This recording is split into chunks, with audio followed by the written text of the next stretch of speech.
Hello students, आप सबका स्वागत है मेरे educational channel educator of Delhi में।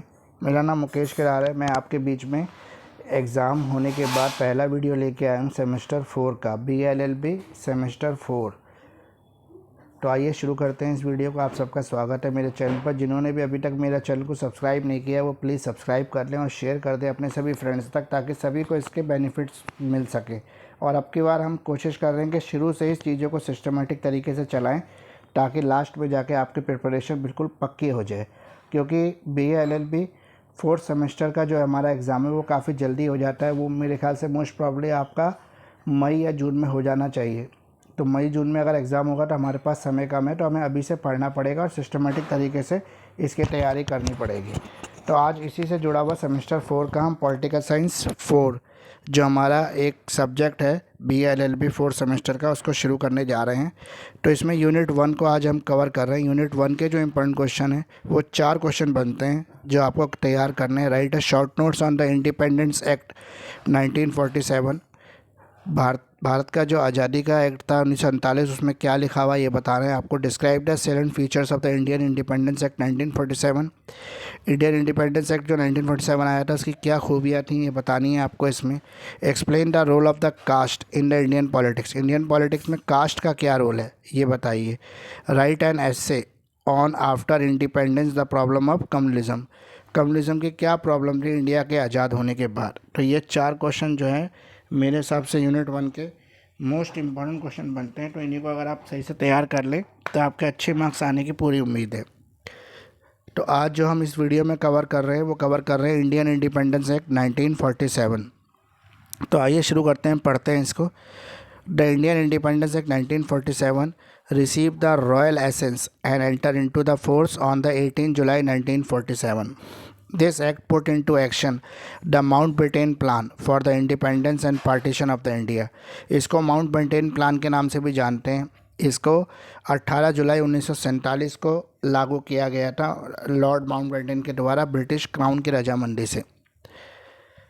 तो जब इंडिया ने सोचा था, जब अंग्रेज़ों ने, ब्रिटिश गवर्नमेंट ने डिसाइड कर दिया कि इंडिया को इंडिपेंडेंस मिलेगी, तो उन्होंने उसके लिए एक प्लान बनाया, एक प्रोविजंस लेके आए, एक लेजिस्लेशन लेके आए, एक एक्ट लेके आए 1947। इसमें उन्होंने ये अनाउंस किया था कि ब्रिटिशर्स जो है वो इंडिया को फ्री कर रहे हैं, इंडिया को छोड़ रहे हैं। लेकिन इसके साथ ही उन्होंने 2 कंडीशन इसके साथ जोड़ दी थी। पहले तो जो एक्सिस्टिंग गवर्नर थे उनको वापस ब्रिटेन बुला लिया गया और उनकी जगह लॉर्ड माउंटबेटन को इंडिया भेजा गया। लॉर्ड माउंटबेटन का काम ये था कि वो इंडिया को इंडिपेंडेंट करे और उनकी जो पावर्स है वो इंडियन लीडर्स को सौंप दे, इंडिया की पावर। लेकिन इंडिया को फ्रीडम किस तरह किया जाएगा इसकी पूरी रणनीति लॉर्ड माउंटबेटन को बनानी थी, इसलिए वो इंडिया आए थे।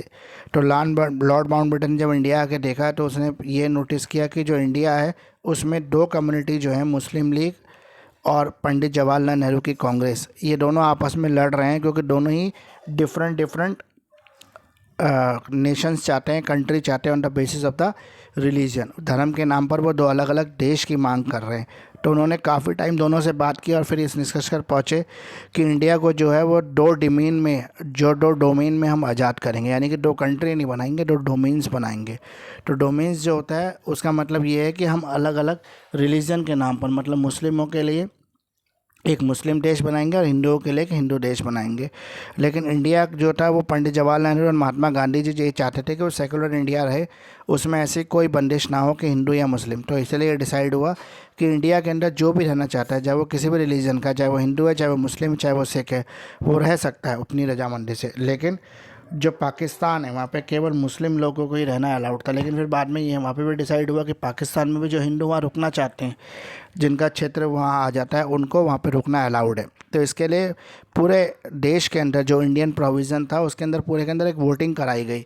उन इलाकों के अंदर वोटिंग कराई गई जहाँ पे मुस्लिम आबादी ज़्यादा थी या जहाँ पे हिंदू आबादी ज़्यादा थी, और शासक जो था मुस्लिम था या शासक जो था वो हिंदू था, लेकिन आबादी मुस्लिम ज़्यादा थी। तो वोटिंग के जरिए पता करने की कोशिश की कि लोग क्या चाहते हैं, पाकिस्तान में मिलना चाहते हैं या इंडिया में। तो पूरे देश के जो 560 रियासतें थी वो इंडिया में मिलने के लिए तैयार हो गई। केवल कुछ रियासत जैसे बंगाल था, बंगाल के अंदर काफ़ी कॉम्प्लिकेशन थी, क्योंकि बंगाल जो पूरा था वो मुस्लिम बहुल क्षेत्र था, लेकिन उसमें से काफ़ी क्षेत्र ऐसे थे जो हिंदुओं की आबादी थी। तो इसीलिए जो बंगाल था उसको वेस्ट बंगाल और बंगाल का नाम दिया गया, और बंगाल को जो है वो पाकिस्तान में मिला दिया गया क्योंकि वहाँ पे मुस्लिम आबादी जा रही थी। इसी तरह सिंध प्रांत जो था उसको पूरी आज़ादी दे दी गई। तो सिंध प्रांत ने लास्ट में जाके ये चूज़ किया कि वो जो है वो इंडिया के साथ नहीं पाकिस्तान के साथ मिलना चाहते। तो बलूचिस्तान, सिंध और आज पाकिस्तान जो है, पाकिस्तान कराची और पंजाब का जो ईस्टर्न पार्ट था, जो पंजाब का पार्ट जो पाकिस्तान से लगता है, उस पार्ट को मुस्लिम आबादी के कारण पंजाब के उस पार्ट को पाकिस्तान में मिला दिया गया। सिर्फ 2 स्टेट ऐसी थी, एक हैदराबाद और एक जम्मू कश्मीर, जिन्होंने बाद तक लास्ट तक ये डिसाइड नहीं किया कि वो किस में शामिल होना चाहते हैं, इंडिया में या फिर पाकिस्तान में। तो आइए शुरू करते हैं हम इसको आगे। Indian independence act was an act of the British parliament that partition India into the independence domains of the India and the Pakistan. Indian independence act ने जो इंडिया को था वो 2 पार्टों में बांटा, एक इंडिया और एक पाकिस्तान में, दोनों डोमेन्स कहलाए। It was called the Mountbatten plan. इसे माउंटबेटन प्लान के नाम से जाना जाता है। ये प्लान 3 जून को आया था, इसलिए इसको 3 जून प्लान के नाम से भी जाना जाता है। इसने हेल्प की थी leaders of the Indian national Congress and the Muslim league, दोनों को साथ लाने के लिए और दोनों को इस बात पर रजामंद करने के लिए कि 2 अलग अलग डोमेन्स, 2 अलग अलग कंट्री बनेंगे, एक पाकिस्तान और एक India. Lord Mountbatten come to India with the specific task to handing over the authority to the Indians. तो लॉर्ड माउंटबेटन जो इंडिया आए थे उनका एक ही मकसद था कि जो अथॉरिटी है इंडिया की वो इंडियंस को सौंप दी जाए। अब यानी कि ब्रिटिश शासन को अंत करने के लिए आए थे वो इंडिया में। First plan proposed by the Mountbatten known as the Dickie Bird plan. In this plan provisions were to be declared independent and then allowed to join or not join the constituent, but Nehru opposed it.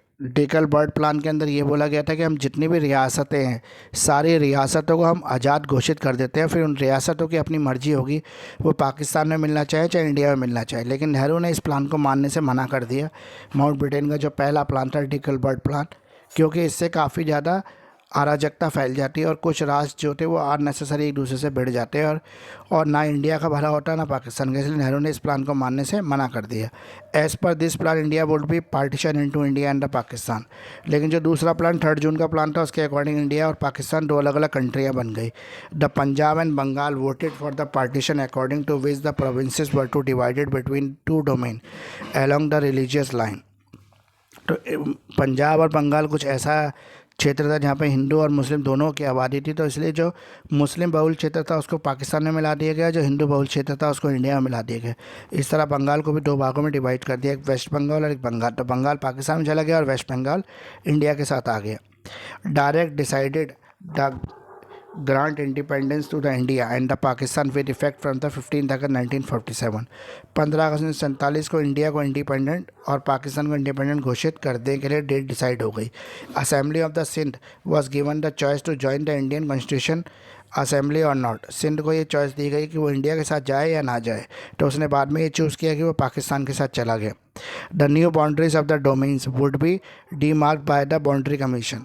और जो new 2 राष्ट्र बन रहे थे Pakistan India, उनकी boundary को mark करने के लिए, यानी कि बाउंड्री सीमा के विवाद ना बढ़े और सीमा को निश्चित करने के लिए एक बाउंड्री कमीशन बनाया गया जिसने मार्क किया बाउंड्रीज़ को इंडिया और पाकिस्तान की। पाकिस्तान इंडिपेंडेंट हुआ 14 अगस्त को और इंडिया इंडिपेंडेंट हुआ 15 अगस्त 1947 को। मोहम्मद अली जिन्ना जो थे वो पहले गवर्नर जनरल अपॉइंट हुए पाकिस्तान के, और लॉर्ड माउंटबेटन जो थे पहले गवर्नर जनरल बने इंडिया के। वो इसलिए बने थे क्योंकि ब्रिटेन ये नहीं चाहता था कि एकदम से अगर हम इनको इनकी सत्ता दे देंगे तो ये चला नहीं पाएंगे, क्योंकि एकदम से किसी को कोई चीज़ मिल जाती है तो उसको व्यवस्था का ज्ञान नहीं होता, इसलिए पुरानी व्यवस्था को एकदम से हटाया नहीं जा सकता, तो धीरे धीरे उनको हटाना था। इसलिए ये माउंटबेटन को कुछ समय के लिए इंडिया में गवर्नर जनरल बना के रखा गया जब तक इंडिया का अपना कॉन्स्टिट्यूशन ना आ जाए। तो ये मैंने आज आपको समझा दिया इंडियन इंडिपेंडेंस एक्ट 1947, जिसकी सभी बातें मैंने निचोड़ के साथ आपको बिल्कुल सिखा दी है। आप इसको इतना पढ़ लेना, ये आपके लिए बहुत है, काफ़ी है। तो डोंट फॉरगेट टू सब्सक्राइब। अभी तक भी जिन लोगों ने मेरे चैनल को सब्सक्राइब नहीं किया, बेल नोटिफिकेशन को नहीं दबाया, वो अब भी सब्सक्राइब कर दे ताकि आपको मेरे द्वारा बनाए गए लेक्चर्स का फ़ायदा आप उठा सके और आपको तुरंत पता लगे मेरे वीडियो अपलोड होते ही। तो आप सबका बहुत बहुत धन्यवाद, बहुत बहुत शुक्रिया इतना समय देने के लिए, मेरे चैनल को लाइक करने के लिए और कमेंट और सब्सक्राइब करने के लिए। अपने सभी दोस्तों से जो भी BLLB की पढ़ाई कर रहे हैं उनको बोलिए कि मेरे चैनल को सब्सक्राइब कर दें। जो इंडियन इंडिपेंडेंस एक्ट है वो क्लास 10th में भी है, वो क्लास 11th में भी है, वो क्लास 12th में भी है। और वो कंपटीशन एग्ज़ाम के कोर्स को भी कवर करता है, तो वो लोग भी इसका फ़ायदा उठा सकते हैं। तो ये वीडियो मैंने जो बनाया है वो इंडियन इंडिपेंडेंस एक्ट को पूरा निचोड़ आपके सामने बना के रख दिया है कि वो क्यों बना था, कैसे बना था और किस तरह से बना था। तो आप सबका बहुत बहुत धन्यवाद, बहुत शुक्रिया मेरे साथ जुड़ने के लिए। जिन लोगों ने भी अभी तक मेरे चैनल को सब्सक्राइब नहीं किया प्लीज़ सब्सक्राइब कर दें और कमेंट ज़रूर करें, क्योंकि आपके कमेंट से हमें मोटिवेट करते हैं और ज़्यादा वीडियो बनाने के लिए। तो आप कमेंट्स करते रहें, कोई भी आपको डाउट हो तो कमेंट सेक्शन में लिखकर आप मुझसे पूछ सकते हैं। मेरे इंस्टा पर जाके मुझे फॉलो कर सकते हैं एजुकेटर ऑफ दिल्ली के नाम से, मेरे फेसबुक पेज को लाइक कर सकते हैं एजुकेटर ऑफ दिल्ली नाम से, और मुझे मैसेज भी कर सकते हैं यूट्यूब पर और व्हाट्सएप पर। मेरा व्हाट्सएप नंबर मैं आपको शेयर कर दूंगा इंस्टाग्राम के मैसेज बॉक्स में।